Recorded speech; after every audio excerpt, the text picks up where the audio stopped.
వారు ఇంకా పల్లా రాజేశ్వర రెడ్డి గారు గౌరవ సభ్యులు, అధికారంలో ఉన్నాము, మేము ఏం చెప్తే మీరు వినాలి అనేటువంటి సైకాలజీ ఫీలింగ్లో ఆ పక్షాన్ని ఉన్నటువంటి దయచేసి మనసు మార్చుకోండి, మైండ్ సెట్ మార్చుకోండి, మైండ్ సెట్ మార్చుకోవాల్సిన అవసరం ఉంది. అలా నిన్నటి దాకా 10 ఏళ్ళ అధికారంలో ఉన్న వీళ్ళు ఆర్టీసీకి సంబంధించి తెలంగాణ ఉద్యమం కోసం నై చలేగా బస్ కప్పయ్యా నై చలేగా అని ఉద్యమం చేసిన వాళ్ళ గురించి పట్టించుకొని వీళ్ళు 60 రోజులు సమ్మె చేస్తే ఆత్మహత్యలు చేసుకుంటే పట్టించుకొని వీళ్ళు ఇలా ఆర్టీసీ గురించి మాట్లాడుతున్నారు. అధ్యక్ష, ఇలా తెలంగాణ ప్రభుత్వం అధికారంలో కాంగ్రెస్ పార్టీ వచ్చిన తర్వాత ఇప్పటి వరకు 15 కోట్ల మంది పైగా మహిళా అక్క చెల్లెళ్లకు ఉచితంగా బస్ సౌకర్యం ఇచ్చినామని మనం చేస్తున్నాం. 535 కోట్ల రూపాయల విలువ కలిగేటువంటి బస్ ఫేర్స్ ను ప్రభుత్వం భరించింది. అధ్యక్ష, ఇలా వీళ్ళు మాట్లాడుతున్నారు. పెద్దలు గౌరవ మాజీ మంత్రి హరీష్ రావు గారు అనాలోచిత డిమాండ్ 15,000 ఆటోకి ఇవ్వాలంట నెలకు. మీరేమిచ్చారు? 1000 రూపాయలని ఇచ్చిందా? ఒకవైపు ఆటో పన్ను రద్దు చేస్తున్నామని ఛానళ్ళ పేరు మీద 1000 రూపాయలు వీపులు కొట్టిన ఆటో కార్మికుల దగ్గర పోయి మాట్లాడదాం.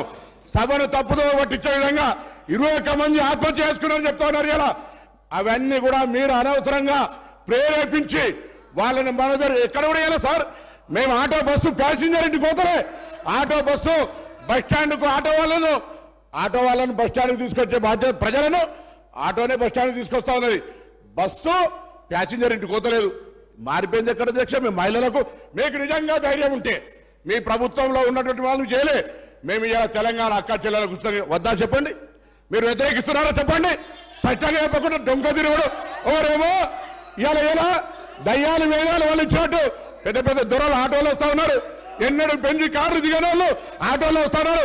ఆటో కార్మికులను అవమానపరుస్తా ఉన్నారు. ఆటో కార్మికులు కూడా తెలంగాణ బిడ్డలు, తెలంగాణ కోసం ఉద్యమించారు. అహంకార ఫ్యూడల్స్ ఆటోలు వస్తా ఉన్నారు. ఏం ఫ్యూడలిజం ఇదే? ఆటో జీవనోపాధిగా నడుపుకుంటే ఈ ఫ్యూడల్స్ ఆటోలో వచ్చి ఆటో కార్మికులు అవమానపరుస్తారా? ఈ ఫ్యూడల్స్ ఆటో కార్మికులు అవమానపరుస్తున్నారు. అధ్యక్ష, ఇది మంచిది కాదు. దయచేసి చెప్తాను. ఇలా తాపక గారు కూడా ఆర్టీసీకి సంబంధించి ప్రక్షాళన చేస్తారు. అధ్యక్ష, తమ బంధువుడు అని చెప్పుకొని ఎగ్జిక్యూటివ్ రిటైర్డ్ డైరెక్టర్లు 4 సంవత్సరాలు ఎండి పెట్టి అధ్యక్ష, ఎగ్జిక్యూటివ్ డైరెక్టర్ రిటైర్మెంట్ అయినే 4 సంవత్సరాలు ఎండి ఆటో 60 రోజులు సమ్మె చేస్తే పట్టించుకునే వాళ్ళు వీళ్ళు మా గురించి మాట్లాడేది. కొత్త బస్సులు కొంటున్నాం ఆటో కార్మికులు, రిక్షా వాళ్ళ ఇలా ఆర్టీసీ కార్మికుల సంక్షేమం మా బాధ్యత. ఆర్టీసీ కార్మికులకు 2013లో ఉన్న బాండ్స్ ఇలా మా ప్రభుత్వం ఆలోచన చేస్తుంది. అధ్యక్ష, అందుకే దయచేసి సభను తప్పుదో పట్టించే విధంగా ఆటో కార్మికులు రెచ్చగొట్టే విధంగా మాట్లాడే మాటలు ఆలోచించాలని గౌరవ సభాపతి దృష్టి కోరుతా ఉన్నాను. 10 ఏళ్ల టీఆర్ఎస్ ప్రభుత్వంలో ఆర్టీసీ ఆస్తులను ధ్వంసం చేసి, కుదేలు చేసి, కబ్జాలు చేసి ఆర్టీసీ ఉద్యోగులు ఆత్మహత్య కారణమైన వీళ్ళు ఇవాళ ఆర్టీసీ గురించి మాట్లాడుతున్నారు. అదే కాకుండా పేదవాళ్ళు ఎక్కేది ఆర్టీసీ బస్సులు. అలాంటి బస్సుల రేట్లు పెంచి ఇవాళ ఆడవాళ్ళు బస్సులలో వస్తే తట్టుకోలేకపోతున్నారు. నేను ఒకటే సూటిగా అడుగుతున్నా, ఆర్టీసీ ఫ్రీ బస్ పెట్టొద్దా? ఇవాళ మీరు వ్యవసాయం చేయనటువంటి బీడు భూములకు, లక్షాధికారులకు, కోట్లాది రూపాయలకు వ్యవసాయం పేరుతోటి రైతు బంధు కట్టబెడితే ఏ పేదోళ్ళైనా రోడ్ల మీదకి వచ్చి మీ ఇళ్ళ ముంగర ధర్నా చేసిర్రా? ఈ రోజు ఆటోలను ముందు పెట్టి మీ అధికారం రావాలని ఎప్పుడు మీరు సెంటిమెంట్లను వాడుకొని ఒకరిని ముందు పెడతారు, ఆ తర్వాత మీరు వెనక నుంచి వస్తారు. ఇది మీ నైజం.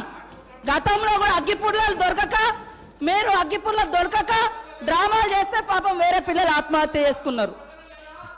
అంటే చేయకూడదా అంటారు. మరి మీరు లక్షల రూపాయలు, కోట్ల రూపాయలు ప్రజల మీద, అందరి మీద పన్నులేసి ఆ వచ్చిన ధనము రైతు బంధుల పేరుతోటి ఏ పేద మహిళకు, ఏ పేదోళ్లకు రూపాయి దక్కలేదు. కానీ మీరు మాత్రము లక్షలు ఎత్తుకున్నప్పుడు ఏ పేదోళ్ళన్న రోడ్ల మీదకి వచ్చి మాకెందుకు ఇవ్వలేదని అడిగించేటట్టుగా మేము రెచ్చగొట్టినామా?